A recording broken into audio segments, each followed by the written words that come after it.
Hola a todos, el día de hoy vamos a hablar acerca de la hepatitis B, una de las infecciones de transmisión sexual más frecuente en nuestro medio, en donde desafortunadamente no toda la población está vacunada y por lo tanto tenemos una gran cantidad de población susceptible.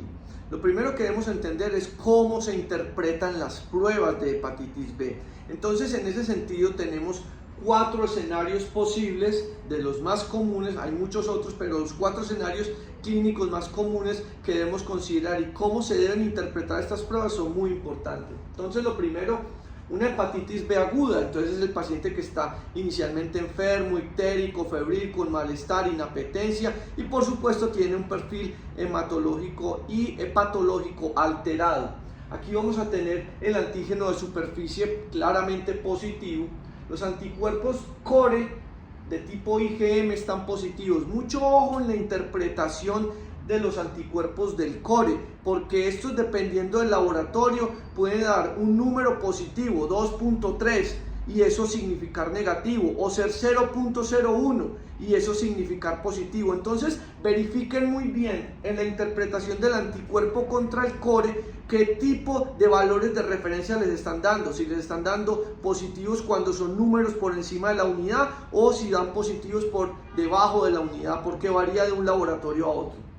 Entonces aquí vamos a pedir el anticuerpo tipo IgM. Mucho ojo, no se pide el antígeno core de hepatitis B porque ese antígeno está en el hígado, ese no circula, lo que circula es el anticuerpo, entonces uno pide ese anticuerpo.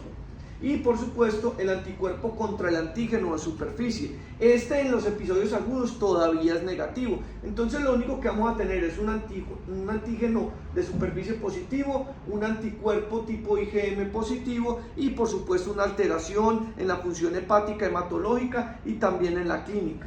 De otro lado tenemos el paciente que ya progresa a la fase crónica. Este paciente tiene el antígeno de superficie positivo. Ya no es la IgM, sino la IgG de anticuerpo contra el core la que se vuelve positiva. Y ya empezamos a tener una variabilidad del anticuerpo contra el antígeno de superficie que en este caso puede ser negativo, que indica que la infección no se ha resuelto y que precisamente se ha cronificado.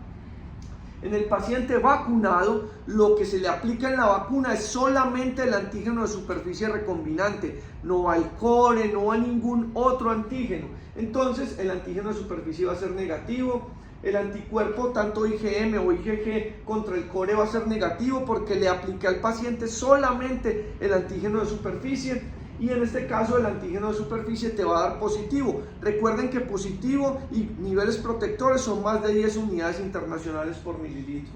Y ya está el paciente que pasó por la fase aguda y que finalmente se resolvió. El paciente generó inmunidad y se mejoró espontáneamente o con tratamiento. Este paciente negativizó el antígeno de superficie que inicialmente era positivo, se volvió negativo. El anticuerpo del core, ya en este caso el IgG, se vuelve positivo y generó inmunidad contra el antígeno de superficie, diciendo que efectivamente la infección ha quedado resuelta.